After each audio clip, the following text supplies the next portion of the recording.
Hello and welcome. I'm Vincent Makori and this is Africa 54. A brazen attack in Somalia has left at least 17 people dead, including a senior official member of the al-Qaeda, or rather senior official. Members of the al-Qaeda-linked militant group al-Shabaab stormed the gates of Somalia's presidential palace compound in Mogadishu on Friday, detonating two car bombs just outside the rear gate before engaging in a fierce fighting with African peacekeepers. Several people are also wounded in the attack, but the Somali president Hassan Sheikh Mahmoud was unharmed. In recent weeks, Mogadishu has been hit by a wave of suicide bomb attacks claimed by al-Shabaab.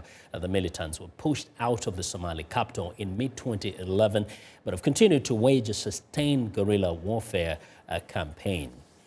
Well, for more insight, we are joined by Daud Aweys, an editor with the VOA's Somali service. Daud, welcome to Africa 54. Thank you.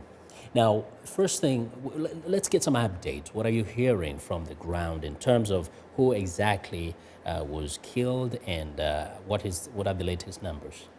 According to the Somali government officials, especially the Minister of Security Affairs, Mr. Abdikarim Hussein Guled, is that the situation is now calm and the attack was carried out by al-Shabaab, and the president himself talked to the media saying that this was an attack that the coward al-Shabaab are trying to disrupt the government planned military operations that are aimed to eliminate al-Shabaab from the country. And it was really a setback to the government and its effort of trying to eliminate al-Shabaab from the country. And it's really something that is disrupting the Somali security at the moment. Yes, in fact, it was believed that al-Shabaab had been driven out of Mogadishu, particularly to the remote parts of Somalia. What is this that has happened lately that is causing them to kind of regroup and come back?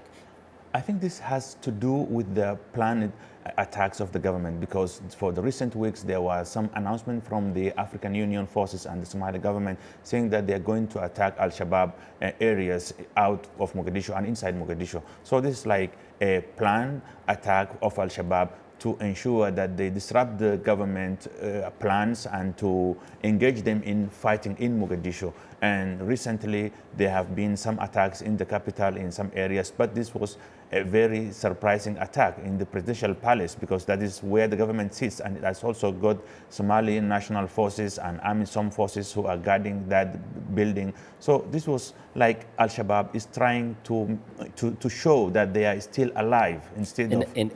Indeed, a very courageous attack here, literally aiming to kill the president himself and his senior officials.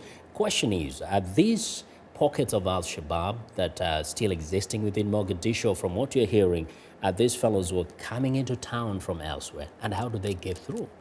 There are reports from Mogadishu. According to eyewitnesses in Mogadishu, they say that there are influx of al-Shabaab militants in the capital because of the planned attack of the government. It's like they are trying to engage the Somali forces and the African Union in Mogadishu, because the plan was the AMISOM and the government forces were trying to go to different regions to attack al-Shabaab. So al-Shabaab are trying to come to Mogadishu and to wage a war. So they're remnants that never left, or they're coming back? I think they're coming back, because there is no any kind of trying to identify this is al-Shabaab, this is not, because they are mixing with the civilians. So it's very difficult to identify them. They are just mixing with the civilians, and they can come very easily to the city and hide themselves among the civilians, and anytime they can wage a war. The other thing is that the government is still trying to convince the people in Mogadishu to inform the security apparatus that there are some elements they have seen, or maybe any suspected things that they see. They have to inform the security forces. Still, there is not that cooperation between the civilians and the security forces. But the truth is that right now, the peacekeeping force is supposed to be bigger and stronger, which is ironic. The problem of Somali security at the moment is that still there is no functional, let us put it in a way that we can say that a very good functional Somali national forces, because African forces are there, they're helping the government, but they still need the support of the Somali national forces who know the ground, who are supposed to guide these African forces. So that cooperation is not in the way that it's supposed to be. So there are still some lapses that the government and the African forces are supposed to work on before trying to carry out attacks. Okay, we'll keep watching the developments there. Daud, thank you very much. Thank you. Well, Daud Aweys is an editor with VOA's Somali service.